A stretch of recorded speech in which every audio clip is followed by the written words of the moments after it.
26 candidates are hoping to secure one of the 5 available at-large seats in the next term of Thunder Bay City Council during this fall's municipal election. One of those candidates is Chris Krumpholz. Chris, why did you decide to enter the political ring? Well, after living my entire life in Thunder Bay, I found that there's so many things that we could do. There's a lot of people that really want to get involved in Thunder Bay.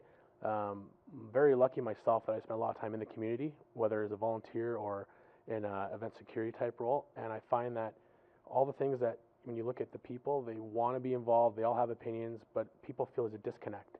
People, either the young people feel they're not listened to, the old people feel that they're being ignored and status quo, the young people feel they're not even like listened to at all. So it's an opportunity to try to stimulate people, get them off the bench into the game, and hopefully we can get people working back together, get a voice. I guess what are some things that a councillor could do to help bridge that divide? Well, I mean, one is you could be involved in the community more.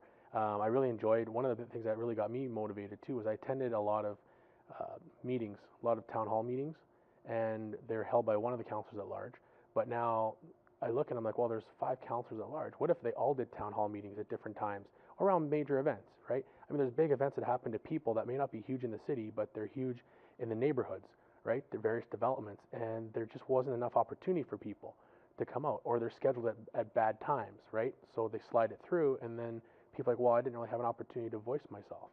I think if we had more town hall meetings, then they could be, Facebook Live or streamed online as well to allow people that don't want to come out, because a lot of times if those are streamed or on Facebook, there's a lot of questions that come from the online core as opposed to people in the room. But I really think that the communication is the key to Thunder Bay. Transparency and communication, because the communication has to be transparent or else no one's going to buy in. And if it's going to have any teeth, you got to have people to buy in. You said there are some things you think the city could be doing differently. What are some of those things? Well, one definitely says with the town halls, I think we need to get more lobbying involved. When you look at the various groups that you talk to, for example, like you look at like when I went to a town hall meeting with like poverty, like at social planning, there's EMS, they were all there. They're all groups that have really good people working for them, and they've got some really positive things going. But if more people got involved and to volunteer, even just a voice, or got behind, we could grow that voice. And I think that's got to come from the top down, right? As leaders, we should be the ones trying to get people motivated, get them involved, right? Don't just, somebody talks to you, that's something you need to think about. One thing I've learned on the trail, like especially when you're knocking on doors, you see a lot of things from people. There's so many great ideas in Thunder Bay. Nobody knows where to put them. Nobody knows what to do with them, right? They have a new website, which is somewhat easier to get around than the previous one was. But for example, if you are couch surfing or have no fixed abode, how do you go online to search for things? The solution seems to be, it's online. It's online for a lot of things in Thunder Bay too. I think we're leaning too far that way. We're not there yet. Like, yes, we're very modern in the fact that people use a lot of social medias and such, but there's still a lot of people that either don't have access to social media or don't know how to use it. We still have that declining age population where people don't really know how to look for things on social media, right? They know the Facebook, they can write a comment, but they can't upload a picture or search for things on a Google, per se. I guess, how do you involve those people that are trying to reach the city by means that are other than electronic?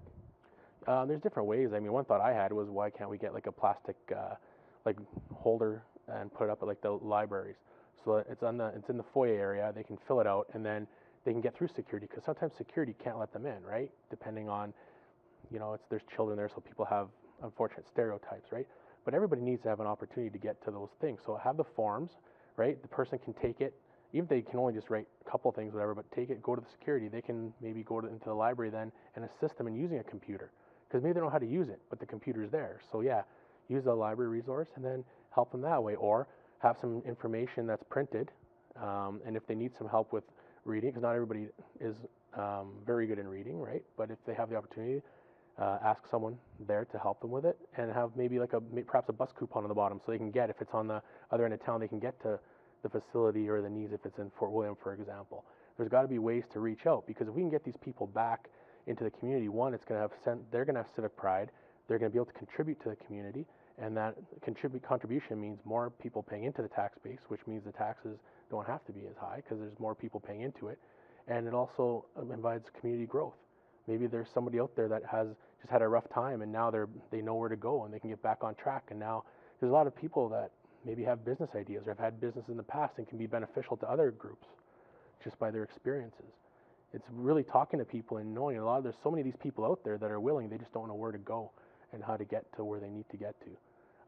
Even if as leaders, I mean, I think that leaders could be, they're all out in the community, right? But are they engaging as much, right? As we know, some are really great at engagement, some are not as engagement. I try to engage everybody all the time, which sometimes can be tough because when you're doing a job or something, everybody gets to chat a little bit longer. But as you can tell, I kind of like to talk a little, but I like to engage the people, and I think it's important that people are not just listened to, but actually heard, because that's the difference.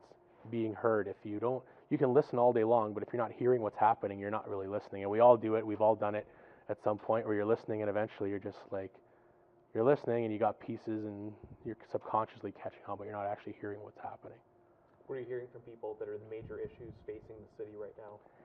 Oh, geez, there's everything. There's crime. There's people that are pro-ejection site, anti-ejection site. There's the taxes.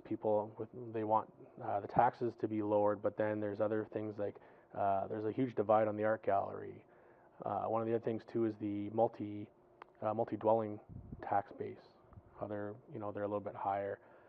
There's safe zones like transportation in the city.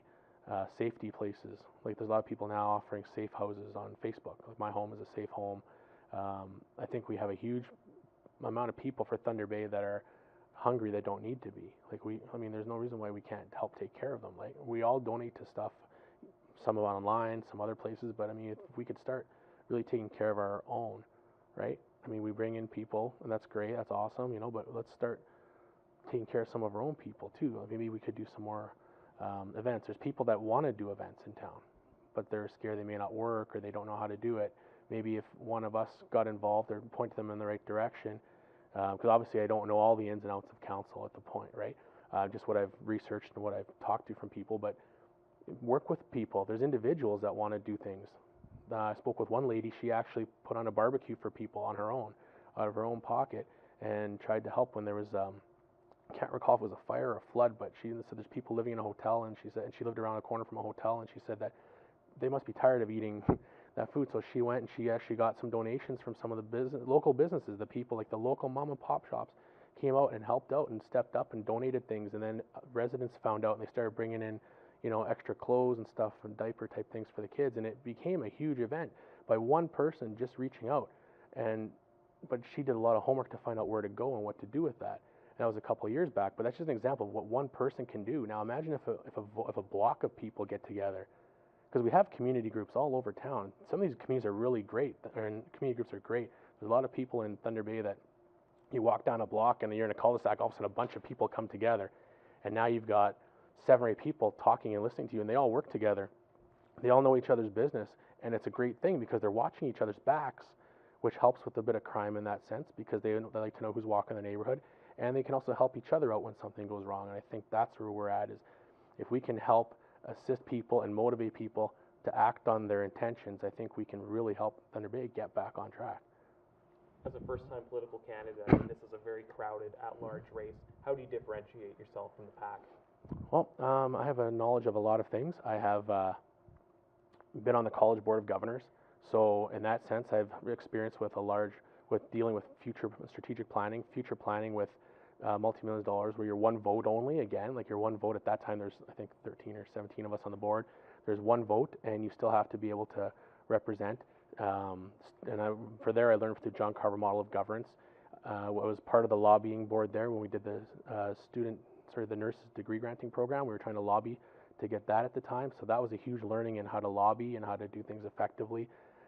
I've got leadership training from ACADO, which is the Association of College of Applied Arts of Technologies of Ontario, through the Board of Governors, and I've also been with the Student Union of Confederation College for 2 terms, where I was able to learn more leadership training and Robert's Rules of Order. So I have a lot of experience in terms of boards, committees, and strategic planning already, and how to spend people's money properly. And I've learned how to be able to be a listener and be empathetic.